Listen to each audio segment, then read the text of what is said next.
Hello everybody, it's Lennon, and today we are doing Trinity cards, as you can see from the title. I think my last Thoth video was all about pairings. So this one, naturally, are going to be the triads, okay? There's a diagram in the back of the Book of Thoth that calls these sets Vital Triads. And I thought it was so interesting, and you don't really have to dive with certain information he provides unless you just want to. He pretty much just lays it all out for you and explains it in a way that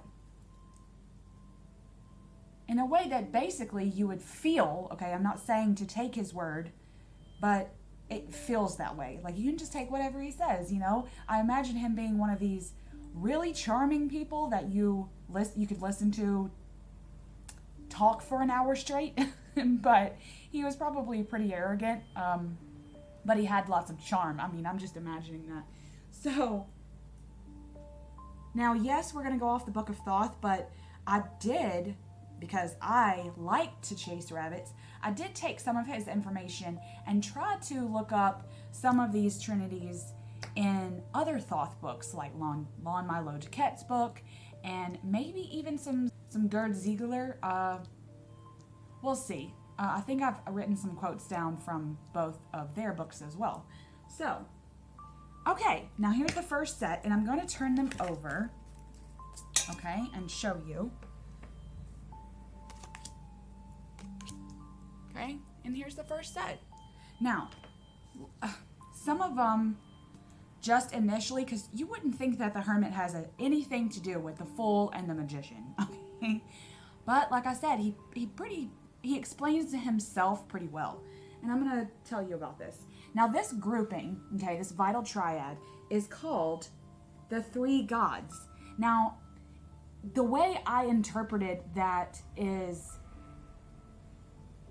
like this is a macrocosm way, okay? This is God divine in a masculine energy way, okay? This isn't a monotheistic God. This is God, masculine form, three aspects, right? Think triple goddess, and we'll get to that, but this is the triple God aspect, the masculine energy of the divine. And like, he says he associates this triad with Tiferet, but now Tiferet is the sixth on the Tree of Life, and that means beauty, right? Beauty in a vast way. So that kind of, I would probably have associated that with the goddesses, like the feminine, but in nature, I guess in a more natural way, the feminine is a little bit more destructive and unpredictable, right? That's why back when I was growing up, they only named hurricanes women's names. And I was told once by an old teacher of mine that it's because women are unpredictable and they have such great destructive power. So it did make sense that the God energy of divine would be the beauty, because he's just steady flow of energy, right? So, now, as you can see, this triad includes the Fool, the Magician, and the Hermit. Now, this would be, in terms of masculine energy, this could be considered the Holy Ghost, okay? Because he's nothingness, right? He's like springing from space, as Crowley says. So he's the Holy Ghost. And then he, of course, being Hermes, is the messenger aspect of the divine, right? How we perceive messages, we're going to get it from the messenger, okay? And then Hermit is the sacred seed, right? Now, if you think of that in that term, right, then the Holy Ghost, which is the nothingness that we cannot see, okay? The everything and the nothingness all at once. And then how we pull the messages. This could be signs, synchronicities, that kind of things. We're getting that from the messenger aspect, that face of that God. And then we're going to get the seed, okay? Because those messages are going to have to be planted somewhere. Now, I believe that the sacred seed is like in a biological sense. Okay, so say everything that we naturally do, primal things that we do, like giving birth, like coughing and sneezing, those types of things that every human in existence does.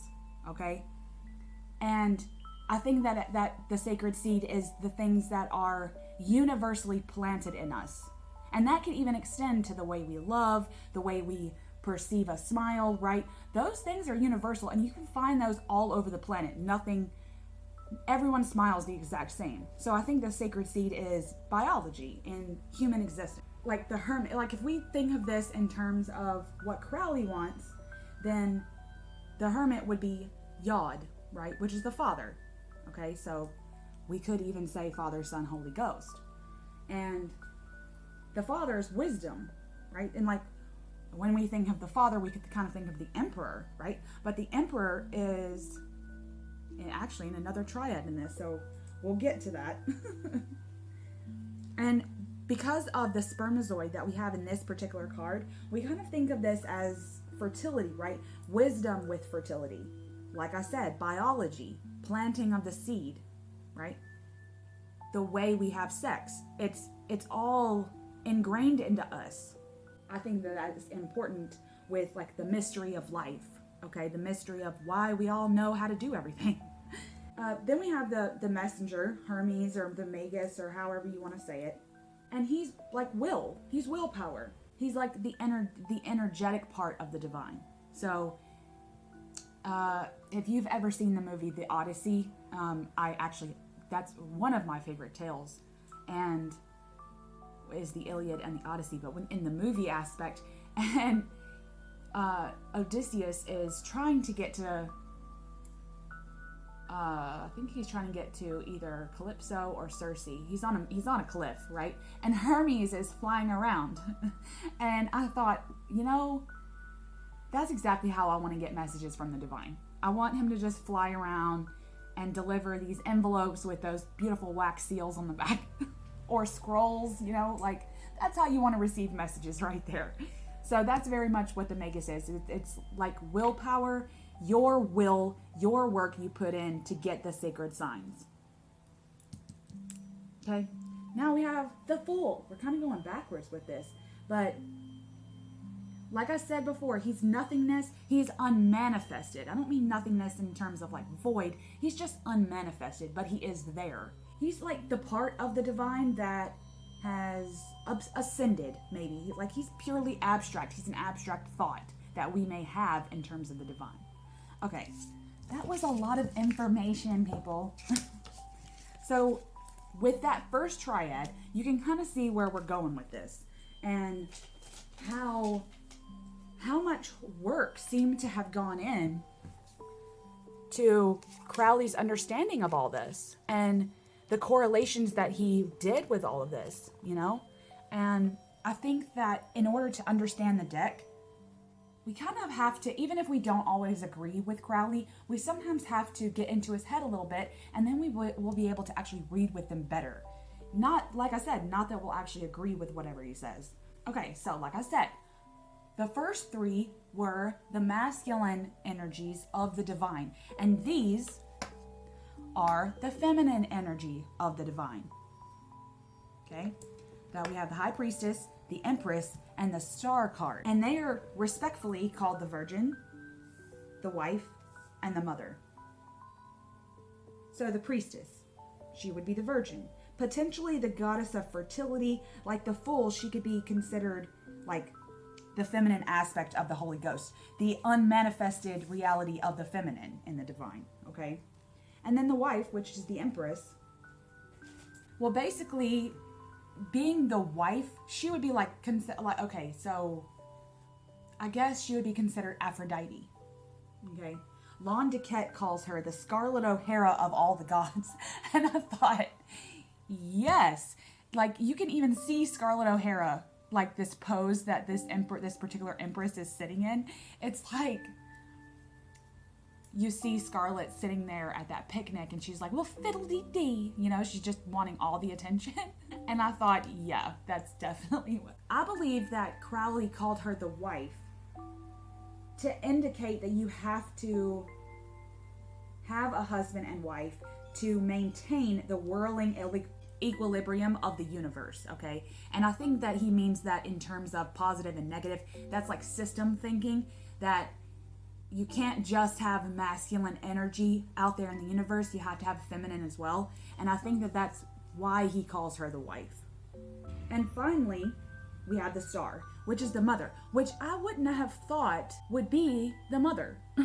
Like in the whole deck, I would not have thought that this was the mother card. He says that she represents unconditional love. Well, then that is the mother archetype, like her main quality, unconditional love. And as this is a hope card, so it's unconditional love on top of eternal hope, okay? That is instilled in all of us. Unconditional love, eternal hope, that is ingrained into all of us. And the Book of the Law, okay, which is another one of Crowley's works, says, I give unimaginable joys on earth, certainly not faith while in life upon death, peace unutterable, rest, ecstasy, nor do I demand aught in sacrifice. Like that whole quote is beautiful because it means you don't have to sacrifice yourself or anything. You don't have to utter that you need something. She's gonna know what it is. You don't have to shout out to her. You don't have to call out to me in death. I'm gonna be with you no matter what. That's what that quote means, and it was beautiful. Let's move on, okay? Now, I did take a little bit more time on the masculine and feminine because I wanted you to get a sort of sense as to how he gets to these triads. Next, we have the Demiurges.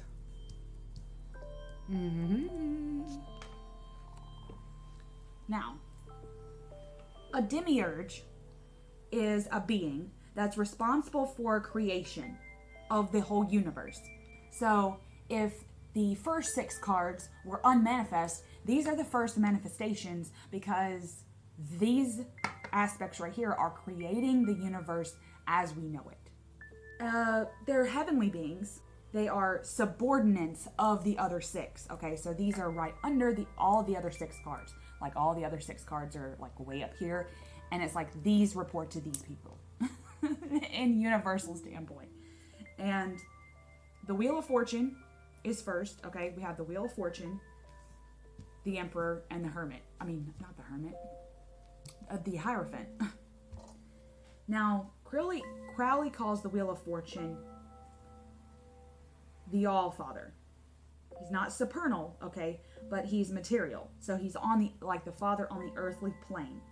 And I would have thought that would have been one of these, but like I said, I'm going to explain. So you would have thought that the All-Father on the earthly plane would be the Hierophant, but he has a whole other role as the subordinate of the universe, okay? So the Wheel of Fortune, like I said, is the All-Father 3-in-1. He's material, and as a earthly plane, he represents birth, death, and rebirth. So this is the actual cycles that the whole entire universe goes through. That's what this card, the whole thing represents. Okay? And then we get to the Emperor, which is the ruler. Now, I don't want to say ruler, again, like monotheism. It's not like that. I think that Crowley was trying to say that as a demiurge, it's kind of like saying the head of household. Okay? Doesn't mean that the other partner in that relationship doesn't actually wear the pants in that family. Okay? That's not what that means. It's just something on a piece of paper, right? Something official, but it really doesn't actually mean anything. It's just a title. Okay? This is my opinion. I think that that's how he's just labeling the emperors that just to put a label on him. And so he's like the ruler of life itself. So, like if people, in Crowley's opinion, okay, this is his opinion and how I interpret this, but when you pray to one God, you're really praying to him. And he is just one aspect out of 3 that's really subordinate of the universe in total. Okay? I hope that made sense. So let's move on, because now, like I said, he's also a conduit. Now we're into the Hierophant. He is considered the priest. Now, he's very much a being of control, but he's like in another form of consciousness. I kind of think of this card as a shaman, okay? So where this is a man conduit, this is very much a priest/shaman card, because he is able and has been initiated into that role where he can alter his state of consciousness and then grasp at things in the macrocosm, other realms and things like that. And he blesses all in a threefold manner, okay, as you can see by his little staff right here. You have to have some sense of, like, he would have to have a sense of spiritual knowledge, right? Like I said, going into the macrocosm. He's like the defense, okay? So, so when you need a servitor, okay, this is exactly who I'm going to call this shaman person. Okay. Keep going. Now next, we have the Lovers, the Sun, and the Tower card. These are interesting triads, aren't they? These are really interesting. Okay, the Lovers. I've said in another video, like I've explained that this is Adam and Eve and Cain and Abel, right? This card, in Crowley's case, in Crowley's deck, I'll say, represents the good and the evil that is in all of us, and the integration of both of that, and how we have to have that integration.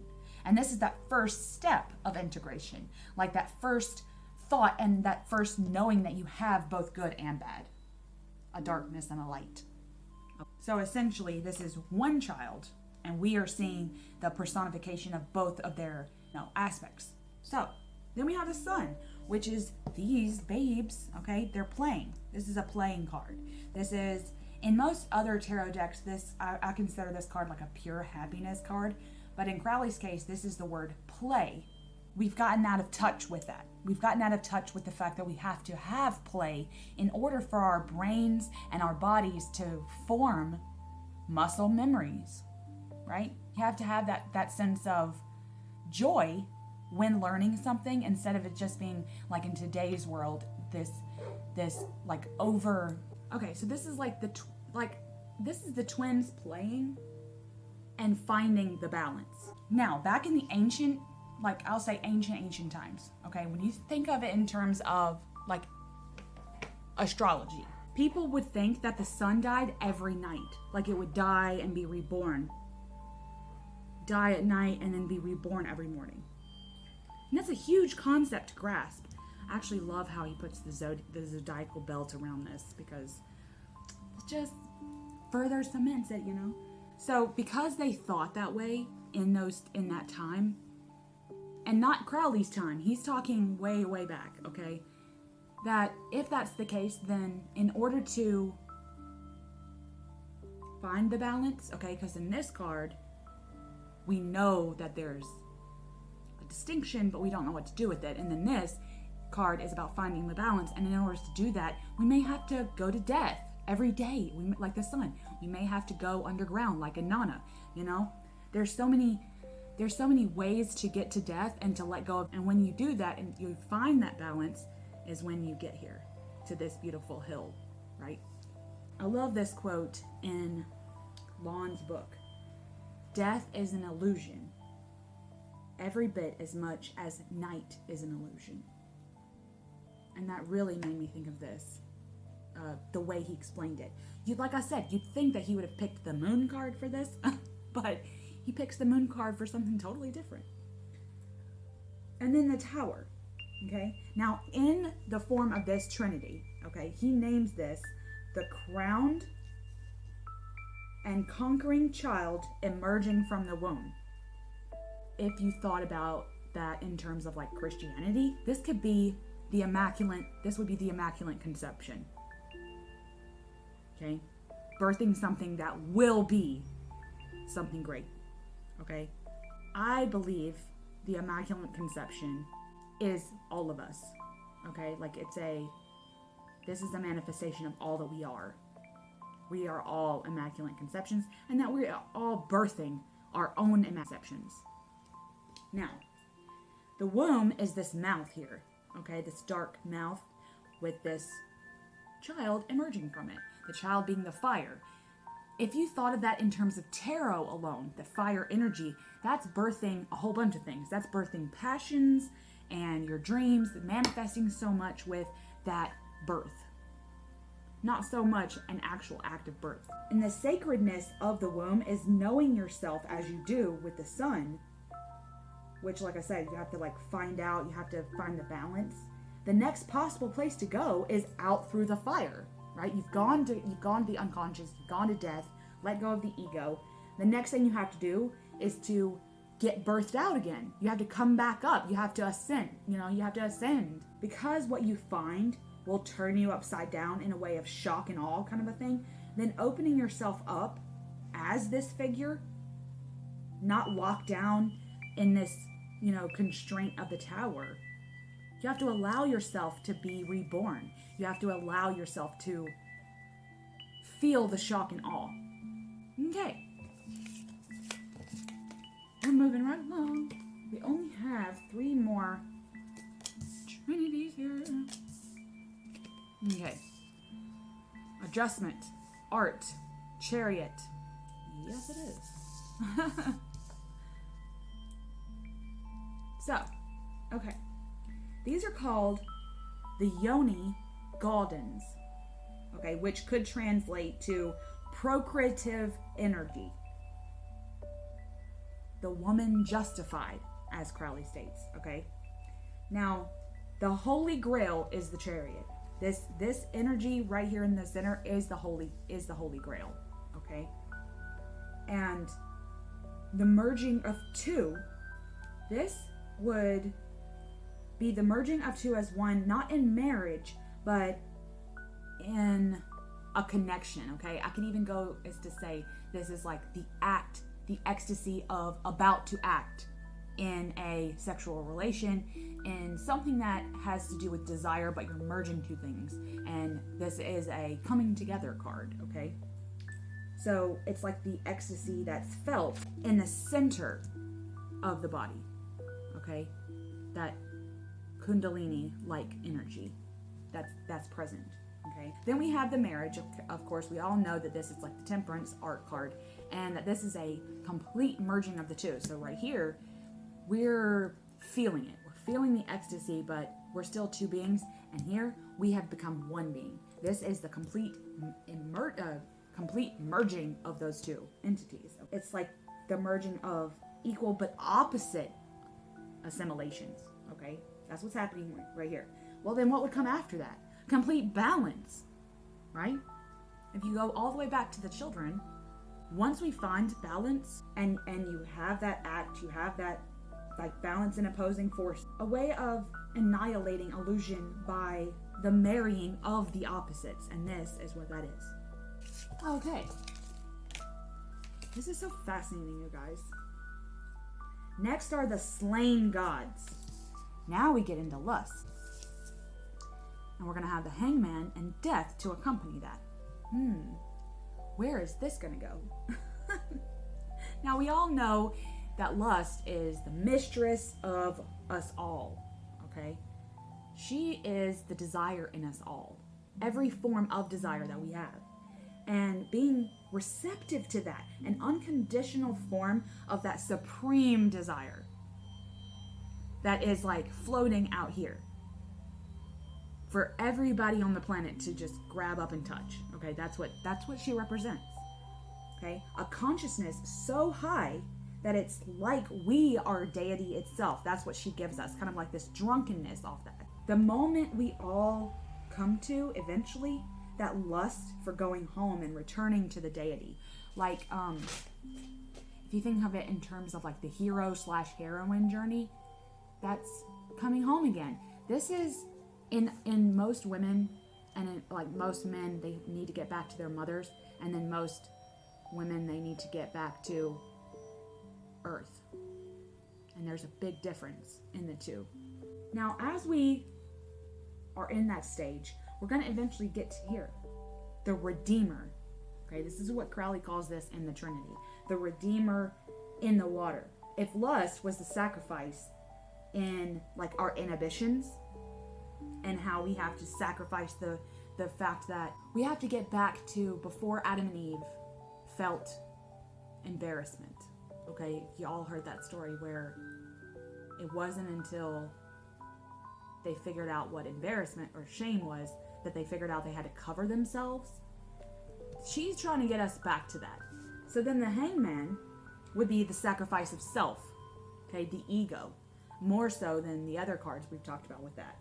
So you've let go and become ecstatic, and then you must let go of yourself and your ego and emerge from these waters down here. Right? You've become your own pulley out. Bring enlightenment to the unenlightened. And then, after that, we have death, which is the complete letting go. So, if you sacrifice aspects of yourself, the next stage would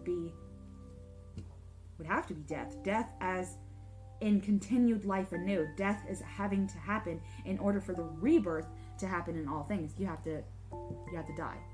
So these, now thinking about it, this would probably be, these are the Trinity as a feeling after the last three cards.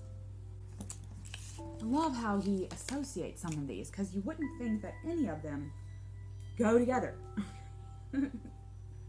We've talked about priests, we've talked about feminine, masculine energies, okay, and we've come to the last Trinity.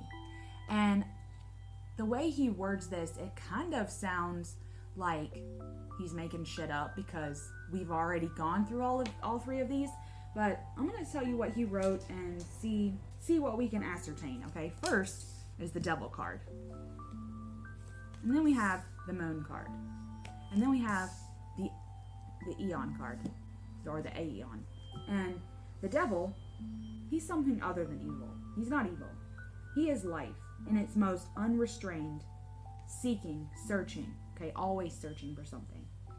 And he represents male virility, okay, so this is like very, this is very phallic, but if this is the pure form of masculine energy in a human. We've come full circle. We started at the full, being unmanifested, and that first Trinity was all about, those first 6 cards was all about the divine, aspects of the divine. But then we have a Trinity as well, as humans, as everyone on the planet. There's a masculine phallic energy, a desire, a constantly searching, that steady flow of masculine energy that flows within all of us to seek and explore. Very much is masculine. And then we have the Moon. Now he calls this the Yoni witch, or what is it? The witch, the Yoni. And I thought, yeah, because she's sorcery, like uncleanliness, right? Like I said, unpredictability. This is the feminine, okay? A nameless mystery. Therefore, she instills fear. The witch automatically instills fear on a lot of people. And it's kind of like you need courage to embody the feminine. You very much do. And that's what this card itself represents, is the feminine aspect of human existence, the feminine energy. I love what Crowley says, how splendid is the adventure. And it reminds me of that quote, Death is an Awfully Big Adventure, by J.M. Barr, who wrote Peter Pan. Okay, so then last, okay, we've got masculine energy, feminine energy, human, okay, human existence, not divine. And then we have the Aeon, or the Aeon. And this is the God and man as twins, and how we are mirrors of whatever the divine is to us. We're mirroring that. And this is very much like a ceremony of the universe. That's what this card is. It represents God and man as twins. And this is Hadit and Nuit, like, this beautiful night goddess up here. And This, he says, is the ceremony in which these two are going to perform. Right? This is our stage and how and where these are going to manifest. So this could be even considered our vessel card. This is our body as a temple, our body as a vessel. And the twins, kind of like the Lover's card. So we perform to link our masculine and feminine energies, and that how that, as humans, is our purpose, to link these two and to find the balance. We are transformed, and then once we've become both and learned, and then we have that and we perform that into day to day without ego, then we become the mirror of the divine itself. On this stage of life, we become the mirror of the divine, whoever the hell the divine is to us, in this celebration of life. So that's the Vital Triads. And I've been loving researching this topic. I do this every other Thursday because some of the topics that I want to go over, it takes me that long to research some of this stuff. And I know today's video was a little bit more heavy than, I knew we were going to start out slow. I haven't even reached symbolism yet. I really just want to go into what the Book of Thoth says, a little bit onto other books, research in my own way how I think that people may, we can't just look at the symbolism here. You can't just pull the tiger out and know what it means. You have to feel where Crowley's coming from with why he did certain things. And I think the way to do that is to look at some of his charts, read some of his material, and like today, you wouldn't have thought that by picking this deck up that the Hermit would have been associated with the Fool and the Magician, right? And now that we know that, it just gives us another layer. There are a lot of onion layers to this deck. We have to explore that, okay? So come back in a couple of weeks on another Thoth Thursday, and we'll do some more outside the box thinking. Much love.